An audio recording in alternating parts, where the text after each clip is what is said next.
રામલલાની પ્રાણ પ્રતિષ્ઠાને કારણે દિલ્હી AIIMSમાં પણ અડધો દિવસની રજા જાહેર કરવામાં આવી છે, પરંતુ વિવાદો બાદ હવે 22મી જાન્યુઆરીએ બપોરે 2:30 વાગ્યા સુધી તેની OPD સેવાઓ બંધ કરવાનો નિર્ણય પાછો ખેંચી લીધો છે. દિલ્હી એમ્સના વહીવટી અધિકારી રાજેશ કુમારે એક પરિપત્ર જાહેર કર્યો છે કે જેમાં તમામ ક્લિનિકલ કેર સેવાઓ ઉપલબ્ધ રહેશે અને તમામ વિભાગોના HOD અને કેન્દ્રોના વડાઓને તમામ સ્ટાફને આ અંગે જાણ કરવા સૂચના આપી છે. મળતી માહિતી અનુસાર કેન્દ્ર સરકારના આદેશ અનુસાર AIIMS, Safdarjung hospital, Ram Manohar Lohia hospital સહિત દિલ્હીની તમામ કેન્દ્ર સરકાર દ્વારા સંચાલિત હોસ્પિટલો 22 જાન્યુઆરીએ બપોરે 2:30 વાગ્યા સુધી બંધ રાખવા કહેવામાં આવ્યું હતું, જે નિર્ણય હવે પાછો ખેંચવામાં આવ્યો છે.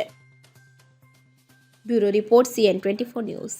હવે જુઓ દેશ દુનિયાની તમામ ખબરો તમારી આંગળીના ટેરવે. ઉઠાવો મોબાઈલ અને Google Play Store પરથી ડાઉનલોડ કરો અમારી CN24 ન્યૂઝ મોબાઈલ એપ.